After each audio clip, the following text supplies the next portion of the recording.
Hi dears, welcome to I dream. మనతో పాటు ఒక వెర్సటైల్ యాక్టర్ ఉన్నారు. సో ఈయన ఫేస్ మనందరికీ తెలుసు, కానీ ఈయన పేరేంటో తెలియదు. ఎలా అంటే మీమ్స్లో మనం డైలీ చూస్తూ ఉంటాం ఆయన టెంప్లెట్స్ని. సో ఆయన 40 సినిమాలు అప్రాక్సిమేట్లీ చేశారు. సో 40 సినిమాల కంటే ఆ 2-3 మీమ్ టెంప్లెట్స్తో చాలా బాగా వైరల్ అయ్యారు. సో నాకు తెలిసి ఒక్కడు సినిమా నుంచి నేను చూస్తున్నాను. అండ్ ఇప్పుడు రీసెంట్గా చాలా సినిమాలు వస్తున్నాయి. ఇప్పుడు షరతులు వర్తిస్తాయని ఒక సినిమా వస్తుంది, అండ్ జులై, తర్వాత దూకుడు, జనతా గ్యారేజ్, చాలా సినిమాలు ఉన్నాయి. మీకు లిస్ట్ కూడా ఇప్పుడు చెప్తా. సో ఆయన మనతో పాటు ఉన్నారు. అసలు ఆయన జర్నీ ఎలా స్టార్ట్ చేశారు, సో ఆ టెంప్లెట్ వైరల్ అయినంత లాగా ఆయన పేరు అయితే వైరల్ అవ్వలేదు. సో ఆయన ఎవరు, ఆయన ఎందుకు ఇండస్ట్రీకి వచ్చి వర్క్ చేస్తున్నారు, ప్యాషన్తోనా లేదంటే పైసల కోసమా అని అడిగి తెలుసుకునే ప్రయత్నం చేద్దాం. నమస్కారం సంతోష్ యాదవ్ గారు. నమస్తే దేవ్ గారు, how are you? Super fine. So Santosh Yadav ఈ పేరు చాలా మందికి తెలియకపోవచ్చు, కానీ మీ ఫేస్ తెలుసు చాలా మందికి. అవును, యాక్చువల్లీ నేను ఇంత వైరల్ అవ్వడానికి కారణం జులై మూవీ. అవును, అందులో నేను చేసింది చిన్న పాత్ర. ఆ పాత్రలో ఆ డైలాగ్ ఉంది, అలా ఎలా పెట్టారు, అలా ఎలా పెట్టావురా, అక్కడ ఎలా పెట్టావురా అని. ఆ షార్ట్, ఆ డైలాగు, ఆ ఎక్స్ప్రెషన్ అది ఎంత వైరల్ అయిందంటే బ్రహ్మానందం గారి మీమ్స్ తర్వాత నా మీమ్సే. నిజమే, కొన్ని వేల మీమ్స్ వచ్చినాయి. ఈ మీమ్స్ కూడా నాకు యాక్చువల్గా నాకు తెలియదు. యాక్చువల్గా ఇనిషియల్గా జులై సినిమా రిలీజ్ అయ్యి 1 year తర్వాత స్లోగా ఇవి వచ్చినాయి. తర్వాత కొందరు స్టూడెంట్స్ నాకు పంపించినారు. ఇంజనీరింగ్ స్టూడెంట్స్ తోటి స్టార్ట్ అయింది ఇదంతా. వాళ్ళు మార్క్స్ తక్కువ వస్తే, మార్క్స్ ఎక్కువ వస్తే స్లోగా ఇలా స్టార్ట్ అయ్యి ఇప్పుడు ప్రపంచంలో ఏది వింత జరిగినా నా ఫేస్ పెట్టేసి అక్కడ ఎలా పెట్టేవారు, అట్లా ఎట్లా చేసినవారు, ఇవన్నీ స్టార్ట్ అయినాయి. And I'm overwhelmed actually for this kind of publicity. But ఇది ఒక ఎత్తు అయితే, నేను చేసిన సినిమాలు కూడా సుమారు 40 మూవీస్ ఉన్నాయి. నా కాన్సెప్ట్ ఏంటంటే యాక్చువల్గా ప్రతి మూవీకి ఒక ఫ్రెష్ లుక్. ఆ ఫ్రెష్ లుక్ ఒక్కొక్కసారి అడ్వాంటేజ్ అవుతుంది, డిసడ్వాంటేజ్ అవుతున్నది.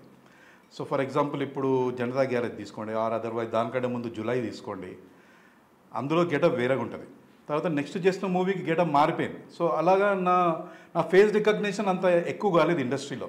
అన్లెస్ అని అంటే నేను చెప్పుకునేంత వరకు ఎవరు జనాలు గుర్తుపట్టలేరు అనమాట. సో ఆ గెటప్ మార్చేయడం నేను ఫ్రెష్ లుక్ అని అనుకున్నాను, కానీ అదొక విధంగా అడ్వాంటేజ్ అయింది, ఒక విధంగా డిసడ్వాంటేజ్ కూడా అయింది. సో ఎనీహౌ నా ప్యాషన్ మూవీస్, యాక్టింగ్ చేయడం, అది అయితే నేను చేస్తున్నాను అనమాట. సో ఒక క్రిమినల్ లాయర్ క్రిమినల్ క్యారెక్టర్స్ చేయడానికి రీజన్ ఏంటి? యాక్చువల్గా నేను మూవీస్ 2003 నుంచి చేస్తున్నాను. అప్పుడు నాది వేరే ప్రొఫెషన్ ఉండే. I was a graphic designer. నాది ఓన్ డిజైనింగ్ స్టూడియో ఉండే. I was into printing, static designing and everything. ఆ బిజినెస్ సాచురేషన్ అయిపోయింది. ప్యారలల్గా నేను మూవీస్ కూడా చేస్తున్నాను అనమాట. సో బ్యాలెన్స్ చేసుకుంటూ వెళ్ళినప్పుడు సినిమాలు నేను బతకడానికి ఫుడ్, బ్రెడ్ కోసం రాలేదు. అది నా ఫ్యాషన్, నా లవ్, నా ప్రేమ సినిమాలంటే. యాక్టింగ్ అంటే నాకు చాలా ఇష్టం చిన్నప్పటి నుంచి. సో ఆ బిజినెస్, సినిమాలు బ్యాలెన్స్ చేసుకుంటూ వస్తూ ఒకానొక టైంలో ఆ బిజినెస్ సాచురేషన్ పాయింట్కి వచ్చేసింది. నాకు ఇన్కమ్ తగ్గిపోయింది కంప్లీట్గా. ఇక్కడ సినిమాలలో కూడా మనము ఎందుకంటే బతకనికి రాలేదు కాబట్టి, ప్యాషన్ కోసం వచ్చినాం కాబట్టి మనం అక్కడ ఎక్కువ అమౌంట్ మనీ కానీ ఎక్స్పెక్ట్ చేయకూడదు. నేను చేయలేదు కూడా. సో అది సరిపోగా నేనేం చేశానంటే ఐ వాంట్ ఏదైనా వేరే ప్రొఫెషన్ చూస్ చేసుకుని, which profession should be useful for people, జనాలకు యూజ్ అవ్వడానికి ఏదైనా ప్రొఫెషన్ ఉంటే బాగుంటుంది.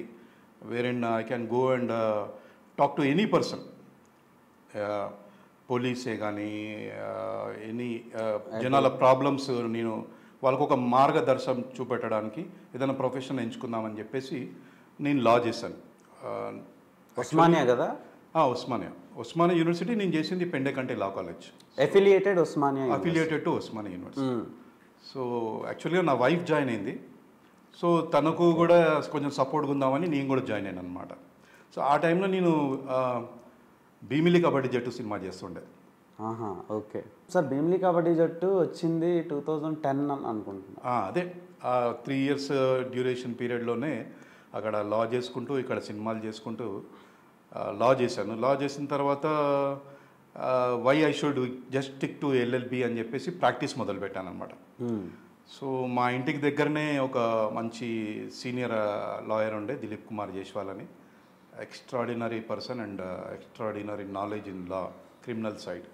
సో నా ఇంటికి దగ్గర అవుతుంది and I can learn a lot అని చెప్పేసి ఆయన దగ్గర జాయిన్ అయినాను. Is purely into criminal law. So ఆయన దగ్గర జాయిన్ అయితే ఆయన దగ్గర number of cases, different cases. So ఆ కేసెస్ స్టడీ చేసుకుంటూ మళ్ళీ ఇక్కడ సినిమాలు చూసుకుంటూ అక్కడ ఫ్యామిలీని చూసుకుంటూ ఆ విధంగా జర్నీ చేశాను. సో ఎప్పుడైతే లీగల్ ప్రొఫెషన్ ప్రాక్టీస్ మొదలు పెట్టానో ఇక్కడ సినిమాలు కొంచెం తగ్గాయి. ఐ యూస్ టు అప్రోచ్ అవుతుండే, కానీ కొంచెం తగ్గాయి. దెన్ ఈ ప్రొఫెషన్ని కొంచెం ఎక్కువ ఫోకస్ పెట్టాల్సి వచ్చింది. సో అక్కడ కొంచెం గ్యాప్ వచ్చింది, ఒక 1-2 years గ్యాప్ వచ్చింది నాకు. బట్ ఎనీహౌ సంవత్సరానికి ఒక సినిమా లాగా ఏదో చేసుకుంటే ఇండస్ట్రీకి టచ్లో ఉండే అనమాట.